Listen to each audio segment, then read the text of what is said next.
Good morning. How are you guys? It's really great to be here.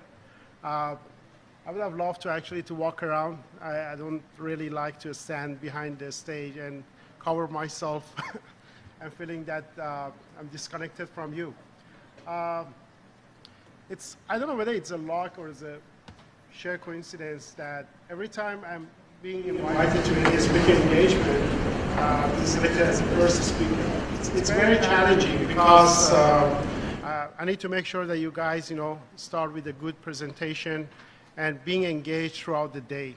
So perhaps I need to start with a story. It's not going to be a long story because I only have 35 minutes, so I'll make sure I keep it short.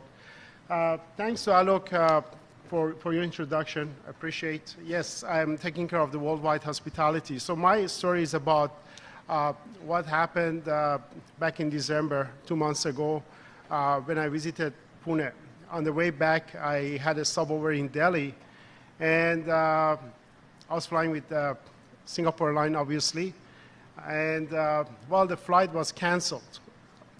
It was canceled. There was a lot of issues, not a good communication. They didn't provide a good service. They get all the passengers to leave the airport. And for foreigners like me, which I didn't want to, leave the airport, they said, okay, you can just rest in the lounge.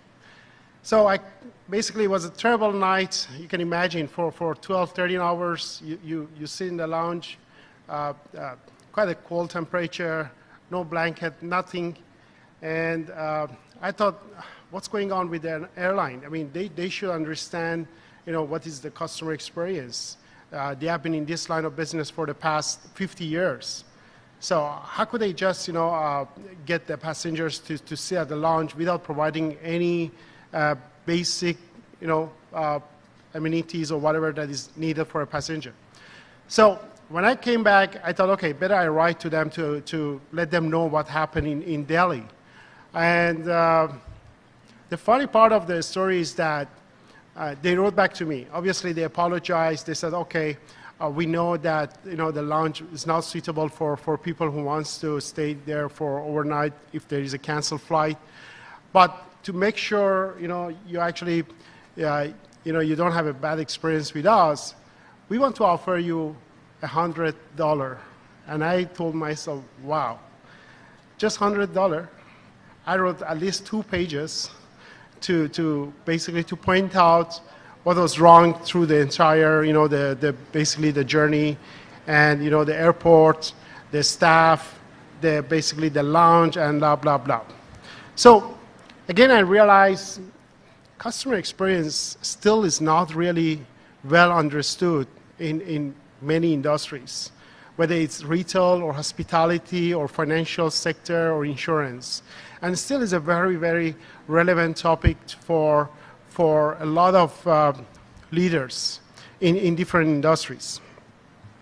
So my first question I would like to start is, what is customer experience? So in short, I'm going to call it CX. What do you think is the customer experience? Is it about how your customer responds or share or communicate with others through different media or different channels? Do you think that is the right definition of the customer experience? Expressing themselves about how they have been treated by a brand or by a retailer? Or is there a more deeper definition for the customer experience, which, as you can see, is an interaction between a brand, between a retailer and a customer over a period of time, over the lifetime of the customer connection with the brand. So customer experience is not just about how the customer feel or being treated when they engage with the brand or with the company. It's much larger and longer than that. It's about the entire process, from how they started to find information about the brands or the product, how they have basically being treated, or how they have received the experience of shopping from that brand or the product, and how the product has been delivered, and follow basically the customer service or the support that they got.